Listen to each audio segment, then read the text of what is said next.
창세기 42장 38절 한 절만 읽습니다.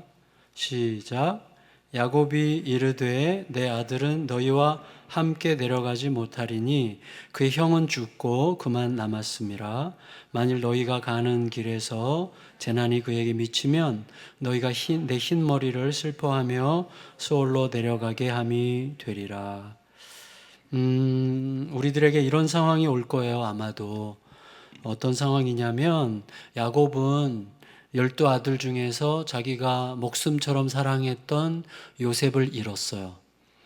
그 요셉이 짐승에게 찢겨 죽임을 당했다는 처참한 기억을 가지고 20년째 살고 있어요. 그런데 곡식을 구하러 애굽으로 갔던 아들들이 돌아와서 한다는 말이, 애굽 총리가 아버지가 끌어안고 있는 그 죽었다고 생각하는 요셉의 동생 베냐민을 데려오지 않으면 우리 모두가 죽을 거라고 합니다. 이렇게 얘기를 했어요. 그러니까 야곱은 요셉 아들, 사랑하는 아들 요셉을 잃고 절망에 빠졌는데, 그 절망을 극복하기 위한 대안으로 요셉의 동생 베냐민을 붙들었고, 또 베냐민에게 모든 사랑을 쏟아붓고 있었는데, 이제 이 베냐민마저 내놓아야만 온 가족이 살 수 있다고 하는 이야기를 들으면서 절망하고 절규하고 있는 거예요. 다시 말하면, 내가 이 아들을 내주면 이 아들 없이는 내가 못 살 것 같아요. 그러니까 이 아들을 내주면 나는 죽을 것 같아요. 그런데 그 아들을 내주면 죽을 것 같은 그 아들을 내주지 않으면 죽는데요. 그러니까 여기에 굉장히 중요한 역설이 있는 거죠.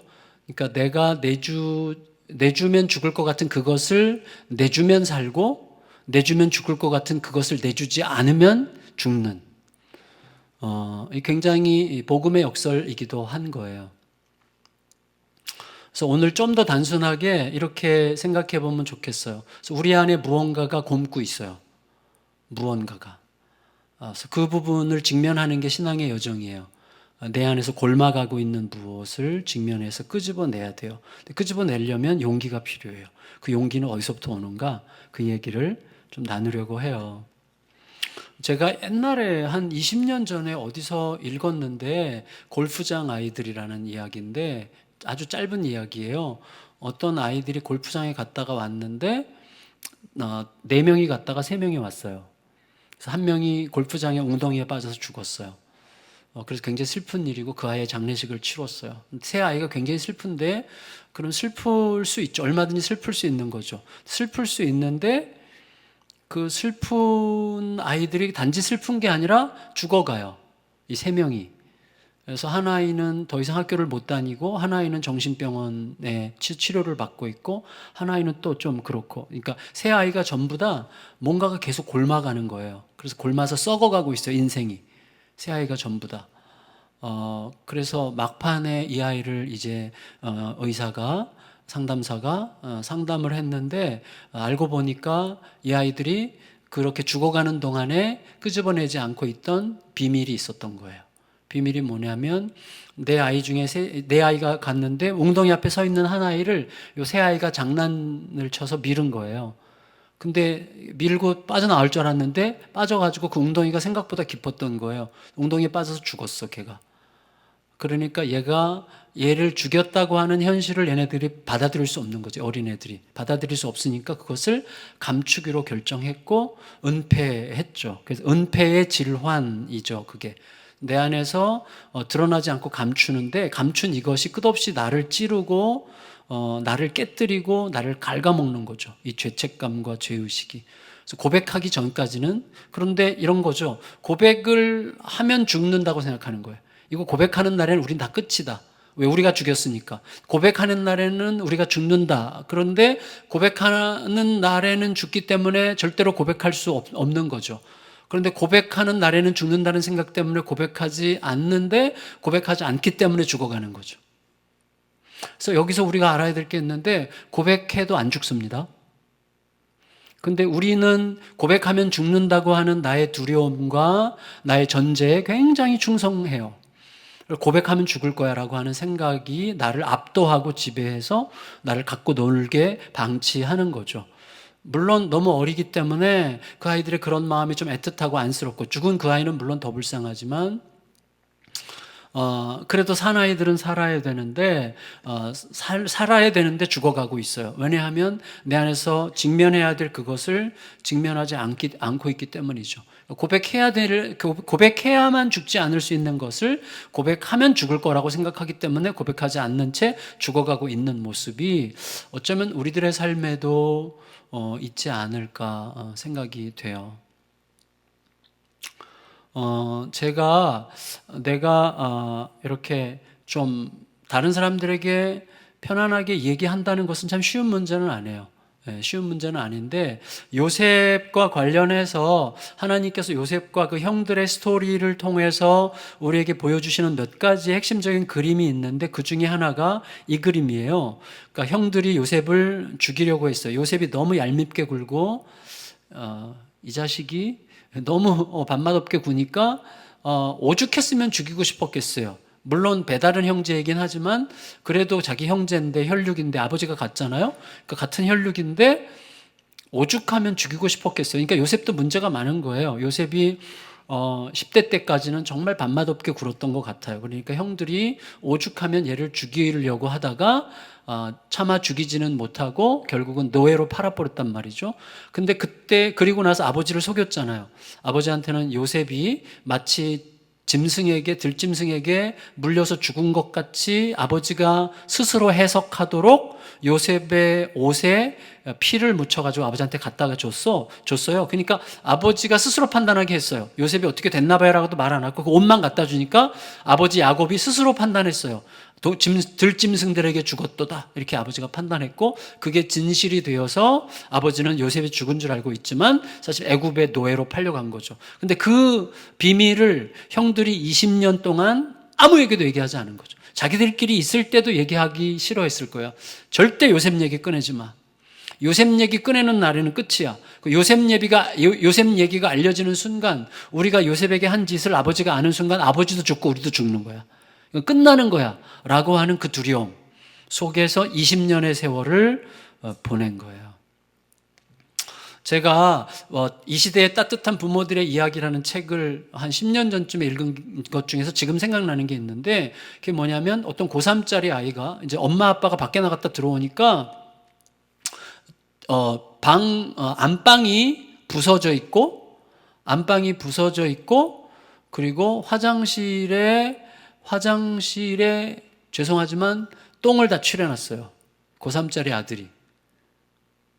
그래서 이 아이가 정상적인 아이고, 미친 애가 아니거든. 정상적으로 학교 다니는 아이인데, 이 아이가 그래서 어떻게 된 건가 이제 상담을 나중에 해보니까, 처음에 한참 동안 말 안 하다가 상담을 나중에 하니까 얘가 초등학교 3학년 때 엄마 아빠 돈을 슬쩍슬쩍 몇 번을 했는데, 엄마 아빠가 그것 때문에 버릇 나빠질까봐 안방문을 잠그고 다녔어요. 근데 그 아이는 비록 자기가 훔치긴 했지만 엄마 아빠가 안방문을 잠근 것을 통해서 엄마 아빠가 더 이상 자기를 믿지 못한다고 이제 메시지를 받은 거고, 그리고 그게 완전히 자기를 믿지 못하는 엄마 아빠로 상대하기 시작한 거예요. 그때부터. 그래서 항상 이 아이 속에는 각인된 게 있어요. 엄마 아빠는 나를 못 믿어. 엄마 아빠를 나는 못 믿어. 항상 이게 눌려 있다가 그날 굉장히 밖에서 용변이 급했는데 화장실이 고장 나가지고 이게 문이 안 열리는 거예요. 그래가지고 화장실 문을 부수고, 그때 그게 생각나. 문이 잠긴 걸 통해서 그때 그 분노가 이제 한 번도 다뤄지지 않았어요. 나를 믿지 못하는 엄마에 대한 분노가 다뤄지지 않은 상태로 끌어오르고 곪고 또 곪고 있다가, 그날 고3 때 용변이 굉장히 마려운데 집에 그 화장실 문이 잠기고 고장나서 잠겼는데, 잠긴 걸 보고 그때 그게 연상이 돼가지고 똥을 싸서 화장실 벽에다 발라놓고 안방문을 발로 부수고 분노해서 자기를 못 이기고 집을 나갔다는 거예요. 나중에 상담 결과가 그렇게 된 거거든요. 그러니까 사실은 얘가 굉장히 미친 놈이 아니에요. 굉장히 이상한 놈이 아니에요.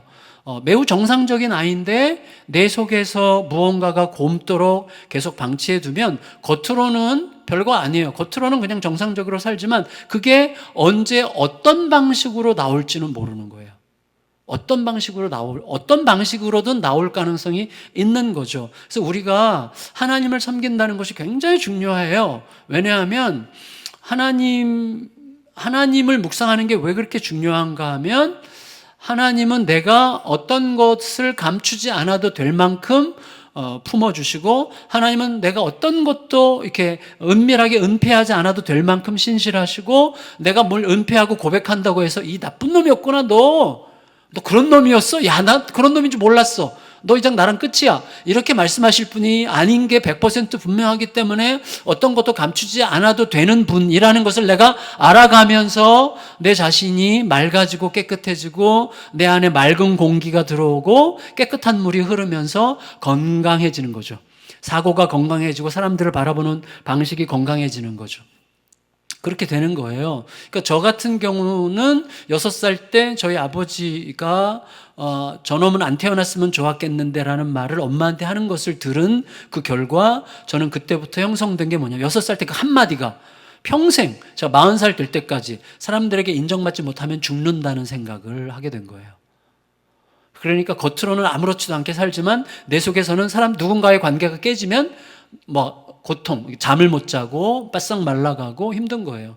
그러니까 오직 그 문제로 인해서는 아니지만 그것으로 촉발된 그 이후의 모든 관계들이 다 거기 가서 그때 그 사건에 들러붙어 가지고 이게 제대로 다뤄지지 않은 거죠. 그걸 제가 40대 초반에 이제 아버지를 찾아가서, 그때 내가 이렇게 평생 이것 때문에 내가 한이 돼서 산 것 같다고 아버지한테 고백하고, 저희 아버지가 미안해, 내가 미쳤었어, 너를 못 알아봤어, 이런 식으로 말하면서 제가 굉장히 회복이 되면서 그때부터 제가 이제 목회를 할 수 있겠구나라고 뒤늦게 생각하게 된 거거든요.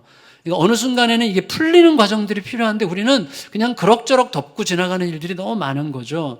그러니까 하나님께서 요셉 이야기를 통해서 우리에게 보여주시는 굉장히 여러 가지 스토리가 있는데, 그 중에 하나가 뭐냐면 저는 노출이라고 생각이 돼요. 노출.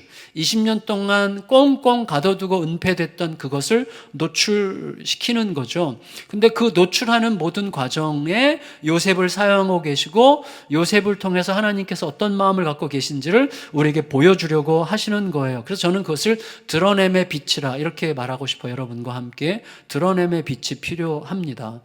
그러니까 어떤 사람이 굉장히 열심히 사는데 열심히 사는 이유가 굉장히 다양할 수 있어요. 건강한 방식으로 열심히 살 수 있지만 사실은 병적으로 열심히 살 수 있거든요. 그러니까 하나님 앞에서 내가 이렇게 맑게 계속 말씀 앞에 서지 않으면 되게 열심히 살고 나중에 엉뚱한 짓 하는 거거든요. 그러니까 젊을 때 계속 건강하도록 말씀 앞에 서는 게 굉장히 중요해요. 여러분, 요셉도 형들도 나름대로 마음속에 상처가 있었겠죠. 형들은 아버지의 사랑을 받지 못하는 상처, 또 요셉은 형들로부터 버림받은 상처.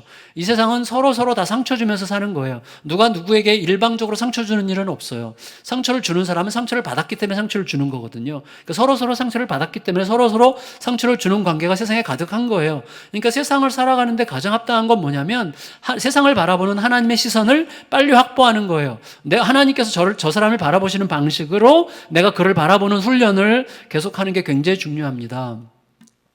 자, 이제 요셉과 형들 사이에 어떤 일이 생기는가 하면, 요셉은 애굽의 총리가 됐고 형들은 기근이 들어가지고 애굽에 있는 곡식을 사러 가야만 했어요. 그러니까 애굽에 있는 형들은 아직 요셉이 애굽의 총리가 된 걸 모르고 요셉이 살았는지 죽었는지도 모르는 상태지만 어쨌거나 애굽에 가서 곡식을 사야만 살 수 있어요. 그러니까 생존의 문제 때문에 애굽으로 가는 거죠.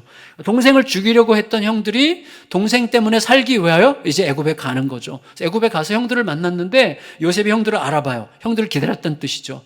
요셉은 오랫동안 형들을 기다린 게 틀림없어요. 그래서 형들을 즉각적으로 알아봤고 형들에게 내가 누군지 알아? 이렇게 말하면서 형들을 아주 잘근잘근 씹어가지고 괴롭히는 방식으로 복수할 수 있는 충분한 자리에 있지만, 본문의 전체적인 맥락을 보면 요셉이 복수하기 위하여 형들을 괴롭힌다기보다는 형들이 20년 전 은폐해 두었던 그 사건에 직면하도록 형들을 압박하는 방식으로 이제 요셉이 형들을 대해요. 그래서 어떻게 하는가 하면 첫 번째로 형들을 정탐꾼으로 몰죠. 그래서 당신들은 곡식 사러 온 자들이 아니라 애굽의 정탐에서 애굽의 어떤 약점을 노려가지고 뭔가 이득을 취하려고 하는 스파이들이다. 이렇게 아예 단정지어서 압박을 했어요. 그랬더니 형들이 이제 자기 앞에 있는 요셉이 자기 동생인 줄은 모르고, 그리고 요셉이 자기들이 하는 말을 다 알아듣는지 모르고, 자기들끼리 애굽 사람이니까 우리 말 못 알아들을 거라고 생각하고 자기들끼리 막 수툭수툭 하는 거죠. 그러면서 이런 거죠. 갑자기 황당한 사건 아니에요? 애굽에 갔는데 갑자기 황당하게 스파이로 몰리는 이 황당한 사건을 어떻게 해석하느냐가 굉장히 중요하잖아요. 이게 뭐지? 우리한테 뭐 등쳐먹을 게 있다고 우리를 이렇게 몰아붙이지? 혹은 우리가 이렇게 얼굴이 흉악하게 생겼나? 뭐 여러 가지로 해석할 수 있겠는데, 놀랍게도 이 형들은 20년 전 자기들이 요셉에게 행한 가혹한 짓 때문에 이 황당한 일이 생겼다는 방식으로 해석을 하고 있어요. 이제 이게 하나님의 은혜죠.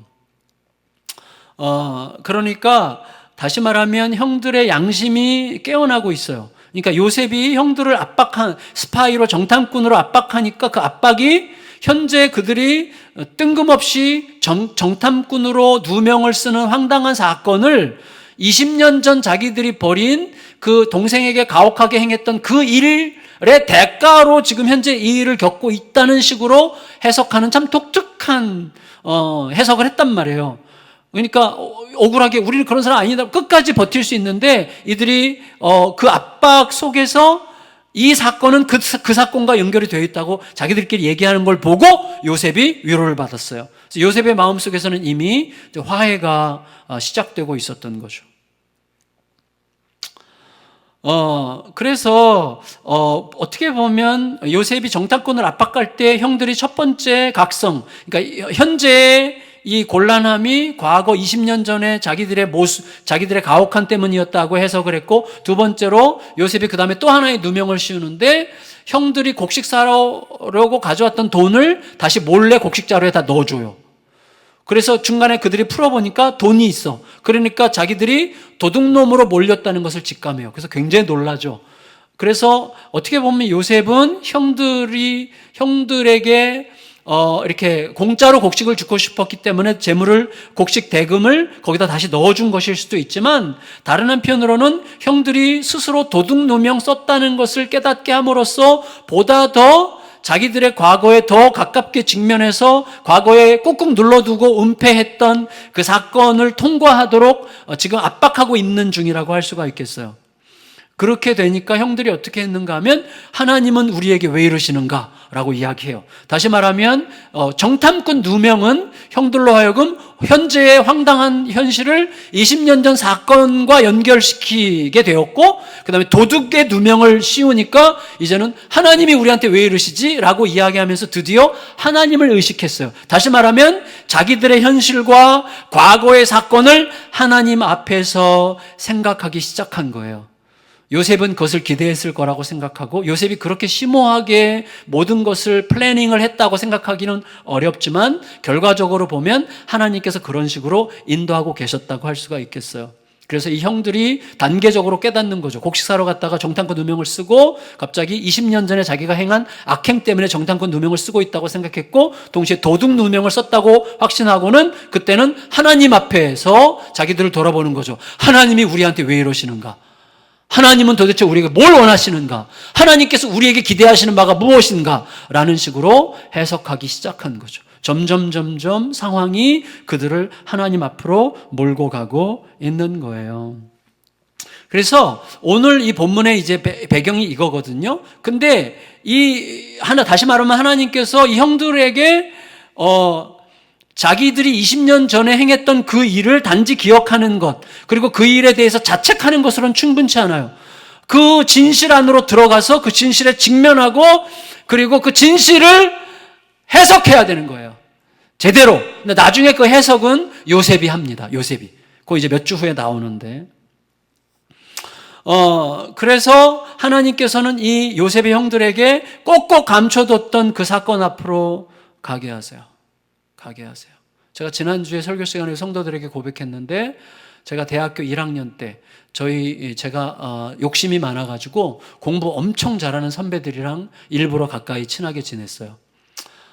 그래서 저희 1년 선배, 2년 선배 중에서 아주 제일 공부 잘하고 공부를 열심히 하는 도서관파 선배들을 옆에서 알랑방구 끼면서 같이 밥 먹으러 가면서 형님 저랑 밥 먹어요 하면서 막 되게 친하게 지냈는데 그 중에 한 분이 지금은 이제 교수님들이 여러 명인데 그 중에 한 분은 지금 아프리카 우간다의 신학교 교장으로 가 계세요.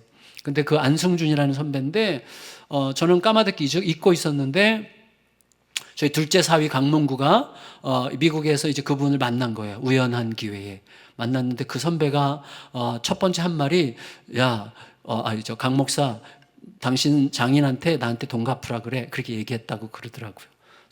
그래서 아버님 안 목사님이 아버님한테 돈 갚으라는데요 이렇게 연락이 왔어요. 보니까 생각이 났어요. 그때 40년 전이죠. 35년 전 아니다. 35년 전이죠. 35년 전에 제가 23살 때니까 34년 전에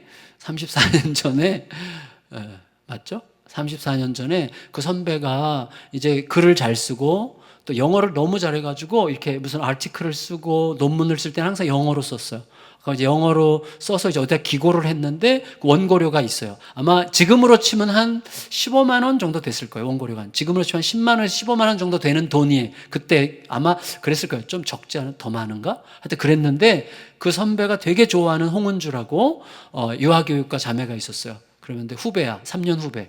그래서 야, 너 이제 이 형이 군대 가게 됐어요. 그래서 군대 가기 전에 내가 원고료 이제 어디 받을 건데 내가 너한테 보내라고 할게. 그거 받으면 꼭 은주 전해줘라. 그리고 내가 전해줬다는 말을 꼭 빼놓지 말고 꼭 전해줘라. 책 사보라고 그렇게 나한테 권고를 했어요. 근데 제가 그 돈을 알겠다고 낼름 이제 얘기를 했고 돈이 왔어 나한테. 돈이 왔는데 이게 정확하게 뭔지는 지금 좀 다시 되새겨봐야 되는데 그 돈에 욕심이 물론 났겠죠. 근데 그 돈을 내가 낼름 다 썼어요. 그 자매를 안 주고. 이유는 간단해. 그 자매가 이 형을 너무 싫어해. 그러니까 내가 돈을 주면 나 이런 거 왜 받았냐고 내가 분명히 말할 게 분명하니까 그런 말 듣기 전에 내가 먼저 써야지 이렇게 생각하고 이제 안 줬어. 근데 그게 34년 후에 돈 갚으라고 물론 농담 반 진담 반으로 얘기한 거지만 근데 사실은 제가 이렇게 생각해 보니까 그때로부터 한 5, 6년간은 제가 그 돈을 낼름 쓰고 그리고 이 형은 군대 갔고 이 자매는 이 사실을 아예 모르고 그리고 이 형은 제대하자마자 유학을 갔어. 너무 고맙게도. 그러니까 만날 기회가 없는 거예요. 근데 놀랍게도 내가 지금 생각해 보니까 그때로부터 한 5년 동안은 나를 계속 괴롭혔던 것 같아요. 내가 돈 쓴 거에 대해서. 그리고는 이제 어느 정도 잊어버렸는데 34년이 지나가지고 이제 직면을 하게 된 거죠. 지금 굉장히 개운해요. 그래서 형이랑 이제 연락을 해서 이제 얘기를 했죠. 형, 내가 다 썼어. 그랬더니 잘했어. 이렇게 답이 왔어요.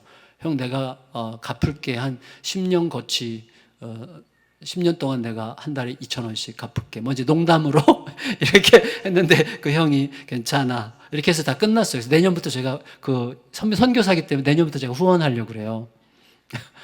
개인적으로. 그걸로 이제 평생 갚아야지.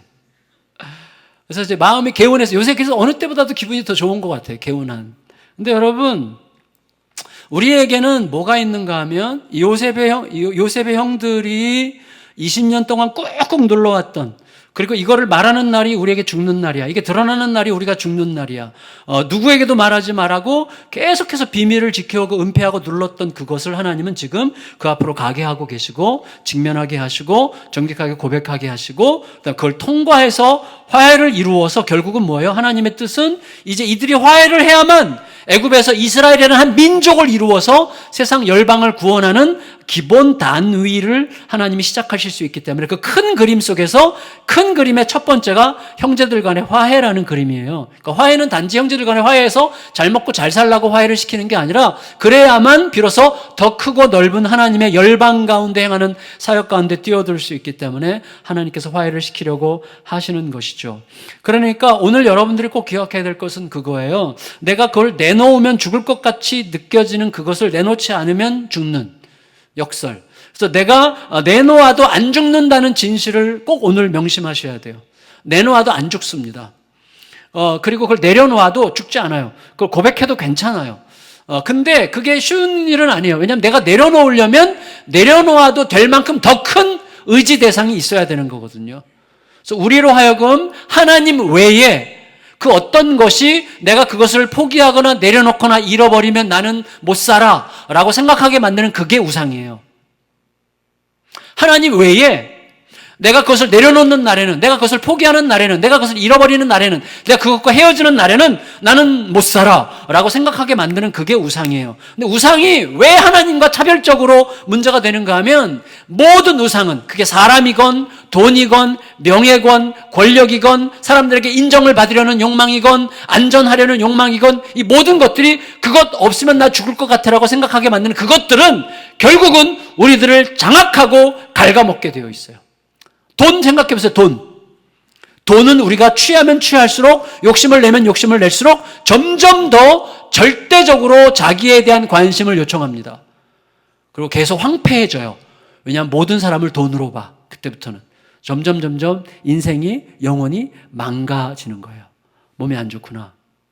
괜찮아. 그런 거예요. 사람 마찬가지. 사람. 그래서 남녀 간에 아무리 사랑해도 독점하려고 하면 죽는 거예요. 윤선아, 가서 쉬고 와. 땀을 뻘뻘 흘리는 것 같은데? 괜찮아? 지금 뭐 너무 찔리는 게 있어? 그건 아니야?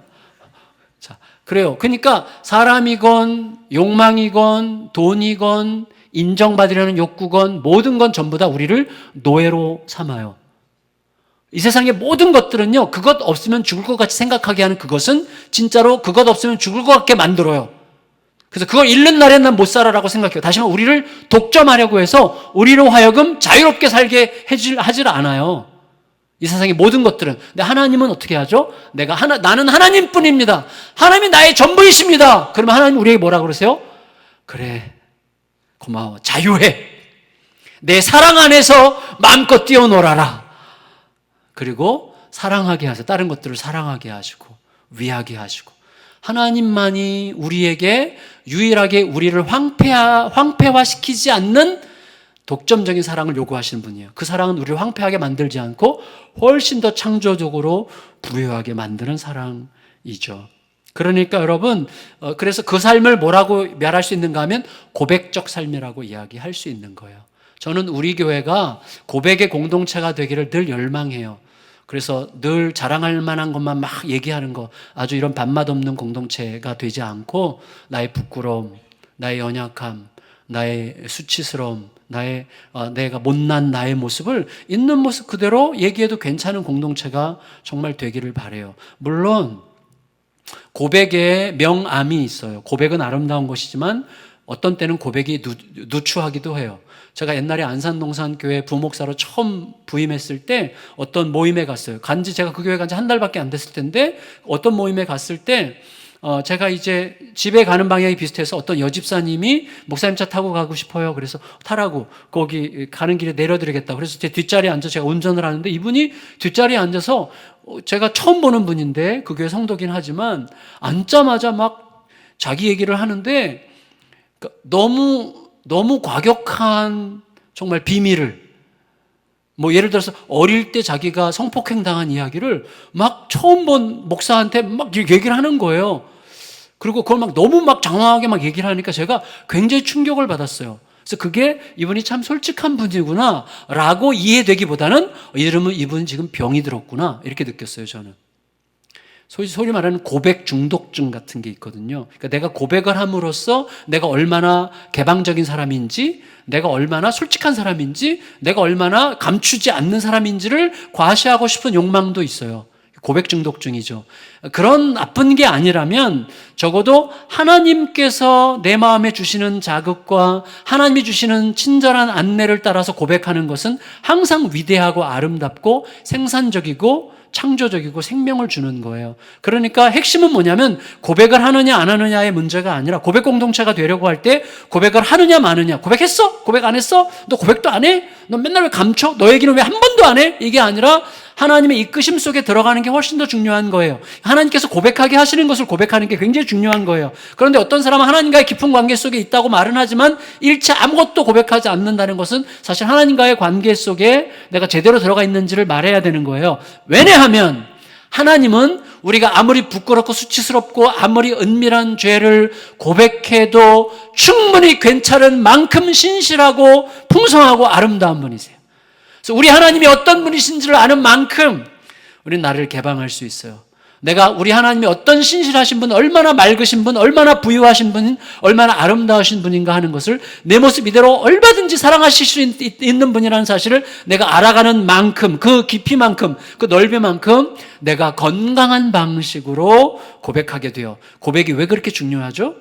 제가 여기서 아무것도 고백하지 않고 여러분에게 그냥 도덕 윤리같이 이렇게 사는 게 옳습니다, 이렇게 사는 게 옳습니다라고 말하는 것과 제가 이렇게 사는 게 옳은데요, 사실은 제가 그렇게 못 살아요, 저 진짜 찌질한 사람입니다 라고 말하는 것은 여러분 안에 들어가는 관계와 여러분 안에 들어가는 생명력이 완전히 다른 거예요. 그러니까 고백은 첫째로 나를 위한 거예요. 내 안에 있는 은밀한 것이 나올 때 내가 건강해지기 시작해요. 내 안에 맑은 물과 맑은 공기가 돌기 시작해요. 그렇지 않으면 걔가 썩어가거든요. 썩고 부패해요. 아까 골프장 아이들처럼, 아까 고3짜리 그 아들처럼 그렇게 되는 거예요.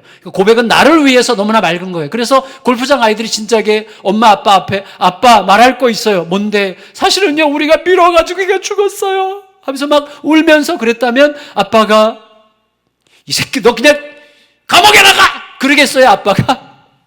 안 그러죠. 너가 그래서 그렇게 힘들었구나. 어떡하지? 야, 우리가 이거 솔직하게 한번 얘기하자. 그리고 우리가 받을 대가를 좀 받자. 그리고 나서 용서를 받자. 그랬다면 이 아이는 사는 거거든요. 그게 고백이에요. 고백은 일차적으로 나를 살게 해요. 그 다음에 뭐예요? 공동체를 살게 하는 거예요. 내 앞에 있는 사람을 살게 하는 거예요. 고백이 굉장히 중요해. 근데 고백이 있으려면 죽음이 있어야 돼요. 고백. 내 안에 있는 무엇이 죽지 않으면 고백할 수 없어요. 내 자존심, 내 욕망, 감추려는 욕구, 그 다음에 두려움, 의심, 이런 것들이 내 안에서 죽어야만 고백이 나가요. 근데 이런 것들은 안 죽어, 잘. 내 자존심 절대로 안 죽으려고 그러고요. 두려움, 염려, 근심, 불안 웬만하면 안 죽습니다. 얘네가 자연스럽게 나 죽을래 라고 말할 때는 언제밖에 없는가 하면 하나님이 이따만큼 커지실 때예요. 우리 너무 좋으신 나의 하나님, 너무 신실하신 나의 하나님, 아들 예수 그리스도를 통해서 나에게 이루신 하나님의 그 크고 부유하고 아름답고 매력적인 그 일 안으로 쑥 들어가서 맞아, 하나님께서 나를 위해서 행하신 일이 이렇게 아름다운 거야 라는 것을 알아가면 얘네들이 기가 죽어. 두려움, 의심, 불안 이런 것들이 이게 뭐가 그럴까, 배추가 김치에 숨이 죽듯이 이렇게 죽어요. 그때 내가 고백할 수 있어요. 그럼 내가 건강해지고 그가 건강해지고 공동체가 건강한 공동체로 서는 거예요. 전통적인 교회들의 다 그런 건 아니지만 대부분의 안타까움이 전통적인 공동체가 죽어가는 이유는 간단해요. 체면과 사람들 사이에 사람들이 나를 어떻게 생각하지만 남아요. 결국 사람들이 어떻게 보이지? 이것만 남아요. 그건 안에서 다 죽고 있는 중이에요. 그런 교회들이 너무너무 많은 거예요. 그래서 저는 우리 여러분의 공동체가 잘난 것만 이야기하고 자랑할 것만 이야기하고 그리고 뻐길 만한 것만 이야기하는 밥맛 없는 공동체가 아니라 내 연약함과 슬픔과 아픔을 이야기해도 괜찮을 만큼 신실하신 하나님을 모시고 있다는 사실을 인정하는, 서로 솔직한 대화 속에 그렇구나, 너가 그랬구나, 너의 그 연약함을 나한테 얘기해 주니까 나에게 얼마나 힘이 되는지 몰라, 정말 그 얘기해 줘서 고마워, 이러면서 굉장히 건강한 공동체로 이렇게 일어서게 되는 거예요. 교회가 점점 커질수록 이게 참 힘들어져요. 그래서 저는 우리 교회가 더 크지 않기를 바라는데, 사실은 그래서 자꾸 이렇게 분립해서 작은 공동체 안에서, 근데 작다고 또 고백하는 것도 아니야. 작은 공동체는 또 작은 공동체대로 또 요만큼 일 가지고 막 지지고 볶고 싸우고 난리를 치고 막 별일 다 있어요. 그러니까 그 공동체가 크냐 작냐보다 더 중요한 것은 하나님의 신실하심을 진짜로 믿느냐, 하나님의 신실하심을 진짜로 믿고 내 모습 이대로 살아도 하나님께서 나를 받으신다는 사실을 믿는 만큼 우리는 고백하고 고백하면서 살아나고 그리고 고백함으로 살아나는 그런 공동체가 되어갈 거예요. 우리 청년 공동체가 건강하고 또 맑은 공기가 통하는 그런 공동체로 힘껏 세워지기를 예수님의 이름으로 축원합니다. 아멘. 기도합시다.